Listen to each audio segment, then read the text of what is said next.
السلام عليكم، كيف نتوما؟ لاباس عليكم؟ بخير وعلى خير. كنتمنىكم كلكم ان شاء الله تكونوا في احسن الاحوال، ومرحبا بكم معايا في وصفه من وصفات مطبخ التوأم. اليوم ان شاء الله غادي نقترح عليكم ولعشاق القهوه الكيكه بالقهوه ديال الخاطر، كتذوب في الفم، سهله في التحضير، معلكه في المتناول، مع واحد الصلصه اللي كتجي اكثر من رائعه. اذا جربتوها ما غاديش تستغنوا عليها. كنتمنى اخواتي تشاهدوا الفيديو من الاول حتى الاخير باش تشوفوا معايا المكونات ديال الكيكه وديال الصلصه. ولاول مره كتشاهد القناه كنقول لك اختي مرحبا والف مرحبا. كنتمنى تشتركي في القناه فضلا وليس امرا باش يوصلك كل ما هو جديد، وما تنسونيش من صالح دعواتكم. ودابا بسم الله على بركه الله نمروا نشوفوا الوصفه. غادي نحتاج في المكونات ديال الكيكه، عندي 4 ديال البيضات، ويكون البيض بحراره الغرفه، عندي البيض متوسط في الحجم. غادي نحتاج العلبه من اليوغورت بالنكهه البسكوي، الوزن ديال 125 غرام. تقدروا تعوضوها بالنكهه السكر دي كانيا او بنكهه الكراميل، كيبقى لكم الاختيار. عندي الفانيليا السائله، وعندي 2 كؤوس من الدقيق الابيض. المجموع ديال هاد الكؤوس هو 300 غرام. غادي نحتاج كأس إلا ربع من السكر حبيبات يعني السنيدة 170 غرام. وغادي نحتاج الكأس إلا ربع من الزيت النباتية 150 مليلتر. وغادي نحتاج 170 مليلتر من القهوة المعصرة، يعني القهوة المطبوخة وتكون دافية واحد شوية. بالنسبة للقياس ديال هاد الكؤوس هو 200 مليلتر. انا هاد الكاس ديال القهوه ما غادي نخدمش به الوصفه كامله، يعني غادي تشوفوا في الفيديو غادي نقص من هاد الكاس هذا واحد شويه ديال القهوه. وغادي نحتاج 45 غرام من الكاكاو المر، وعندي هنا 25 غرام من خميره الحلويات. يعني غادي نخدم بالكيس الاول وناخذ الكيس الثاني ناخذ منه غير 10 غرام. عندي رشه ديال الملحه لتصحيح الذوق. في واحد الاناء غادي نكسر 4 ديال البيضات، وغادي نضيف الملحه، وغادي نضيف السكر، وغادي نطرب الطراب الكهربائي حتى كيولي اللون ديالو ابيض وكيولي على شكل كريمي. وبالنسبه للمكونات كلهم غادي تلقاوهم من تحت في صندوق الوصف بالغرام. بالنسبه للاخوات اللي كيبغيو الوصفات يكونوا مضبوطين. من بعد ما كنخلط البيض والسكر غادي نبقى نضيف الزيت بالتدريج شويه بشويه، وانا كنطرب بالطرب الكهربائي. تقدروا تخدموا غير بالطرب اليدوي. غادي نضيف هنا الفانيليا السائله، تقدروا تعوضوها بالسكر الفانيليا. وغادي نضيف العلبه ديال اليوغور. هاد اليوغور بالنكهه البسكوي كتعطي واحد المذاق ولا اروع في الكيكه. جربوها وردوا عليا غادي تعجبكم بزاف. صافي من بعد ما خلطت المكونات كلهم غادي نضيف النواشف اللي هو الدقيق والكاكاو والخميره، وغادي نغربلهم. ضروري نغربلوهم باش كنتفاداو ديك الحبيبات ولا ديك الكويرات اللي كيكونوا فيهم. غادي نضيف هاد النواشف وغادي نخلط مزيان حتى كنتحصل على واحد الخليط اللي كيكون عاقد واحد شويه.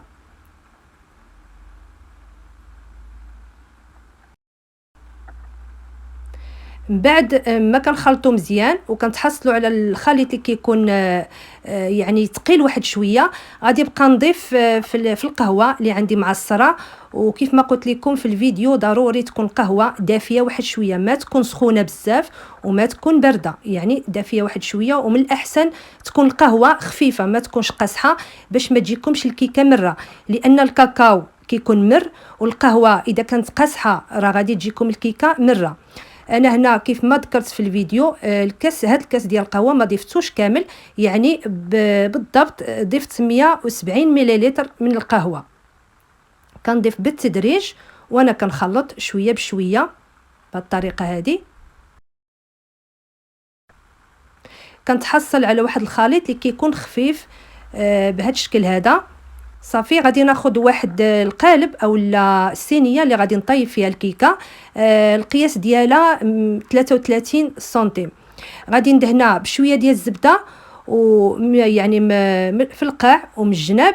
وفي القاع غادي نفرش لها واحد يعني ورق الفرن باش غير كتسهل عليا نحيدها بسرعه ولا بكل سهوله من القالب.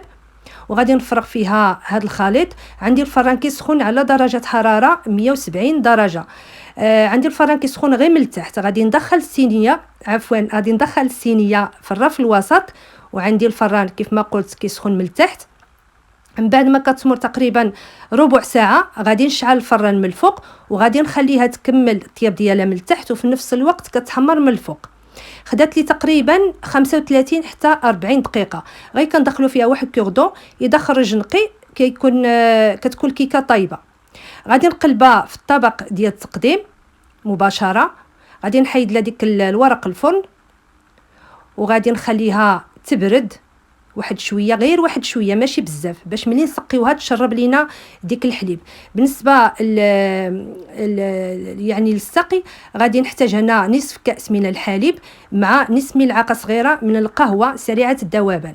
غادي نثقب هاد الكيكه بواحد كوردون وغادي نسقيها بهاد الحليب مع القهوه. غادي نسقيها كامله من الجناب ومن الوسط وغادي نخليها حتى تبرد مزيان. عاد غادي نضيف عليها الصلصه. بالنسبه للصلصه غادي نحتاج هنا نصف كاس من الحليب ما يعادل 120 مليلتر، نصف كاس من السكر ما يعادل 80 غرام، نصف ملعقه صغيره من القهوه سريعه الذوبان، رشه ديال الملحه، 20 غرام من الكاكاو المر.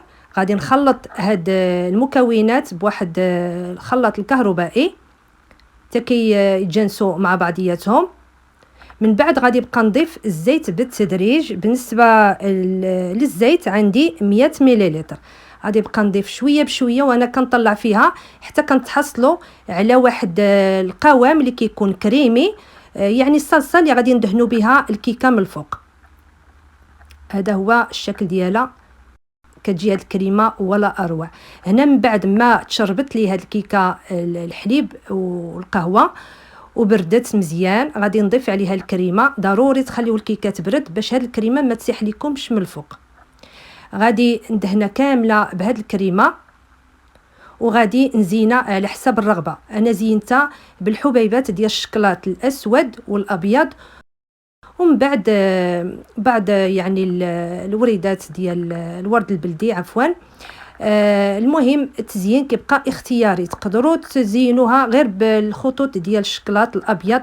يعني التزيين كيف ما كنقول لكم كل وحده كتبدع بالطريقه ديالها والتزيين على حسب الرغبه. كنقطعوها سواء مربعات اولا بهذه الطريقه اللي غادي نشاركها معكم في هذا الفيديو، قطعه بهذا الشكل هذا، وكنقدموها بالصحه والراحه لوليداتنا للضيوف ديالنا. جربوها لانها فعلا كتستحق التجربه، واذا جربتوها غتولي معتمده عندكم، كتجي معلكه مفشفشه من داخل ولا اروع. كنتمنى اخواتي تبارطاجيو هذا الفيديو مع الاحباب والاصدقاء عبر مواقع التواصل الاجتماعي. كنشكركم بزاف على دعمكم وتشجيعاتكم وعلى حسن المتابعه، وكنضرب لكم موعد في الفيديو القادم بحول الله. خليت لكم الراحه في امان الله، والسلام عليكم ورحمه الله وبركاته.